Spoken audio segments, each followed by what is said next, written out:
Hey everybody, it's Jason Blaha here, and a while back I did a video about how much protein do you really need to make gains, and I broke down a lot of very specific formulas, very specific ranges recommended by some of the top sports nutritionists in the world who work with professional athletes and gold medal level Olympic athletes and things, to give you guys a real idea of what's really recommended by the true experts, people not associated with the supplement industry or the magazine industry or any of that, people who legitimately have to help world champions win gold medals or multi-million-dollar contracts. So their advice is going to be a little better because they have no financial interest other than making their athletes the best in the world. So they have a better understanding of what's required for muscle growth. And a lot of people ask me, can you cover the same thing for fats? Unfortunately, I can't. I'm going to try to break down some basics for you guys, but I'm going to explain the problem with trying to set the same sort of thing, the minimums with fats. The truth is, all we have are some basic guidelines. The experts are not in agreement at all regarding how much fat we need for athletes' health, things like that. So it gets really complicated trying to break that down. Now, what we really need to focus upon, number one, is going to be, we know we have minimums of essential fatty acids. That's going to be your omega-6 and your omega-3 fatty acids. However, what you need to realize with these things is that more is not always better. Just because you have a minimum intake of something doesn't mean there isn't a certain amount where it's going to start causing problems for you.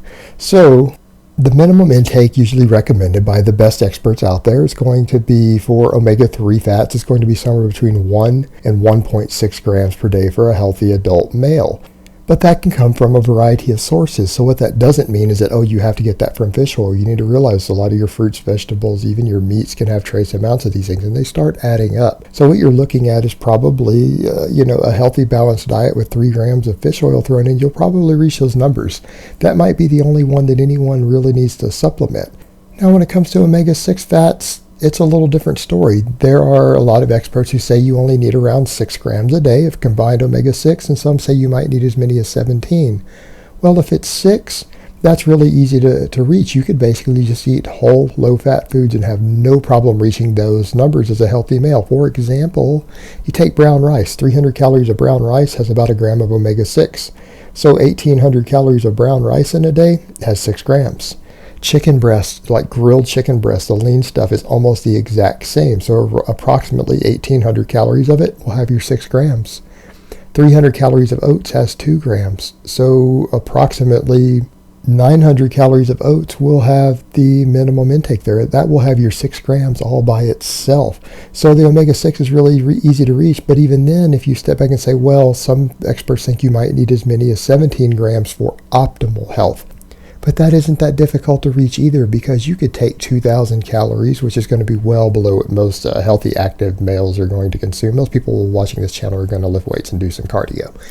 Well, 2,000 calories of those foods, you're going to have somewhere between 7 and 13 grams of omega-6s already. You could throw in 1 tablespoon of natural peanut butter and hit that 17 grams. Well, you're done. You do that, you're throwing in little vegetables with all that and 3 grams of fish oil. That's all your essential fats for the day. That's everything you could need by any expert standards for optimal health, optimal performance, all of that. So the question becomes, what about other benefits to fat? Well, that's where it gets tricky. We know that fat intake can affect hormone balance, but when you start looking at things like what's your minimum amount that you need to take in for these things, well, we don't really know, because there's a sliding scale there. For example, those minimums that I just recommended, you could probably consume 25 grams of fat a day, maybe 30. If you're in a calorie surplus and active, and as long as you hit those essential fatty acids, you're probably going to be okay. But as calories come down or you go into a calorie deficit, the needs for fat start to get a lot higher for maintaining hormone function, your testosterone levels, your thyroid levels, all of that. But we don't know the exact figures.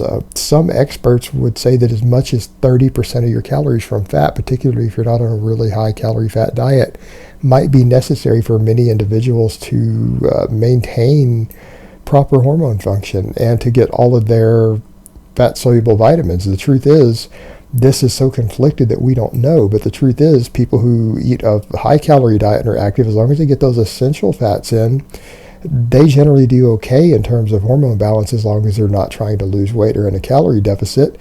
And their health markers tend to be good if they're on a balanced diet and they eat well, even on a really low-fat diet, again, as long as the essential fatty acids are in.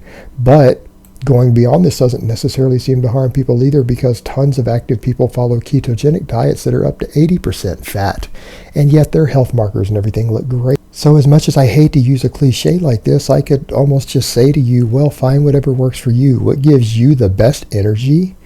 What gives you the best appetite control? What gives you the best mood in terms of dietary approaches? A really low-fat approach or a really high-fat approach, like a ketogenic approach? It's going to actually come down to the individual, because we don't actually know what the ideal amounts are, and it seems to vary massively based upon caloric intake, individual insulin sensitivities, everything else.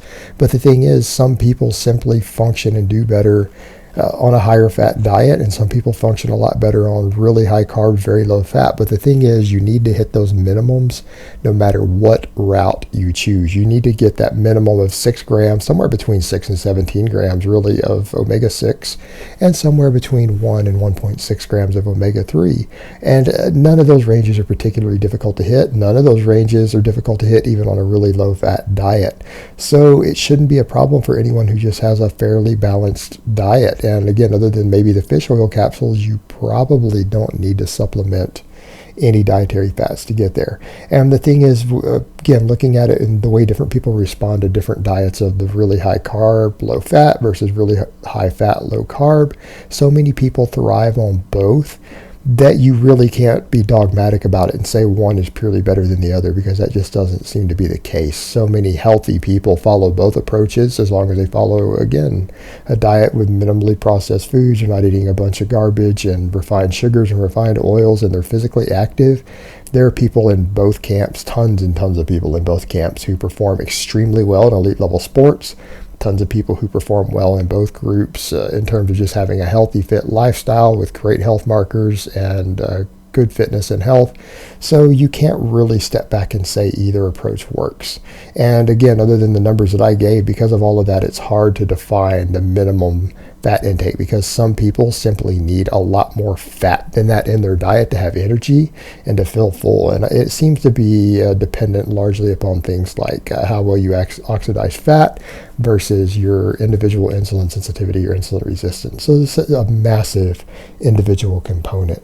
But even then, we should note that that's when we're talking about when calories get restricted. When calorie surpluses start going up, things like fat intake on a lot of this stuff doesn't matter as much as you think it might, because what we find is that people tend to get more ketones in their bloodstream if they're eating very large amounts of soluble fiber from grains. So they actually get a lot more fat in their diet faster, absorbing fat like short-chain fatty acids, because the soluble fiber tends to get converted to that type of calorie by your gut flora. It puts it in your bloodstream, and then you have all of this fat energy for basically low-level activity, endurance activity, things like that, combined with the fact that the body seems to be able to convert excess carbohydrates into fatty acids through de novo lipogenesis, which should, in theory, allow the body to eventually turn those carbohydrates into various lipid-based hormones that you might want.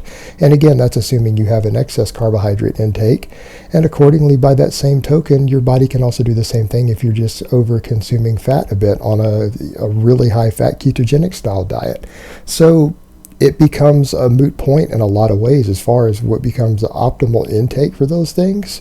Well, again, it just seems to come down to individual factors, what allows you to get in the appropriate calories that you need to take in, because some people can overeat fat easier, some people can overeat carbs easier, and that makes a big difference as to whether you're trying to gain or lose weight, how it affects your appetite, because some people won't be able to eat enough calories for their training goals.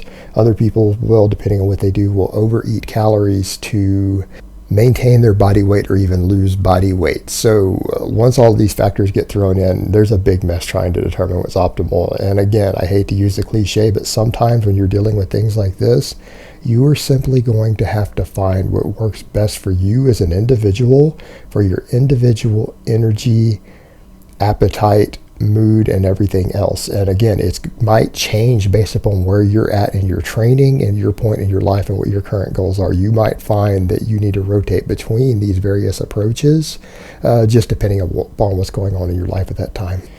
So in this one particular case, it appears that one size absolutely does not fit all.